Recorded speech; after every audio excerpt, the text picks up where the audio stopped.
Murrayfield was the venue as Scottish Rugby confirmed ticket marketplace company Viagogo as the 2013 Autumn Test sponsor. Oliver Wheeler, Global Head of Communications for Viagogo, was delighted with the new partnership. Well, it's great to be at Murrayfield for a start. It's an iconic place to be. But this is our first partnership in Scotland.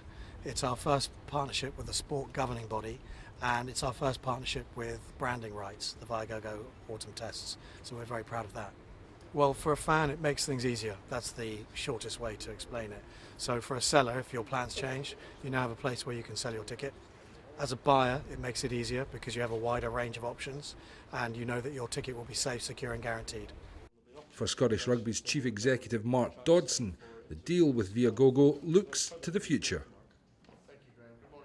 We're in no doubt the future of the ticketing marketplace going forward is with companies like Viagogo, where they're building a different marketplace, a safe and secure marketplace for people to trade.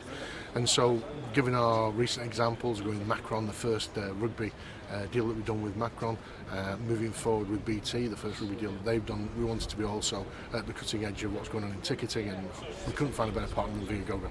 How does that affect the fan, Mark? How does that affect the fan who wants to come along and watch Scotland in the Autumn Test? The fan has got a completely open way of going to market. He can go through our own box office, he can go through Ticketmaster, but he can also go through Viagogo. The difference is if our fans' plans change and they can't come to the match, they now have a safe and secure way of trading that ticket to another Scottish fan who will be able to come to the match. Okay, and you mentioned Macron and you mentioned Viagogo, and it's their first partnerships with sporting governing bodies. Yeah. How marketable do you think Scottish Rugby is becoming? Well, I think it's one of those kind of things, Jim, where you see global brands now coming to us and wanting to talk about being involved in rugby.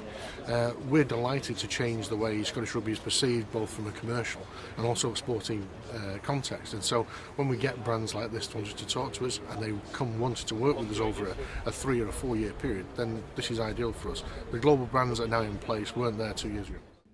So the Autumn Test series kicks off in November. 2 of Scotland's stars were on hand to look ahead to the action.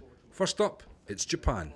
People often look at the fixtures and say, you know, the big ones are South Africa and Australia, but I mean Japan are, you know, they're an up-and-coming nation, and we saw in the summer they beat Wales, albeit a kind of second-string team, Welsh side, but you know, they are a very good team. They're an international team, and you know, they'll come here with nothing to lose, and I think it'll be a massive challenge for us. And you know, looking forward to the World Cup. If we do have them in our group, you know, the more we can, you know, play them and kind of suss them out, because it's not a team we play week in, week out. I think it'll be beneficial for us. You know, I think we've got to get, you know, kind of set our stall out early doors against Japan. Obviously, as you say, they had a good result against Wales, and you know, I think everybody kind of analyses the opposition all the time, and you know, to a certain extent you kind of have to do that, but I think the main thing is we concentrate on our own game. You know, I've no doubt in the boys' ability that we can go out there and, you know, win all 3 games.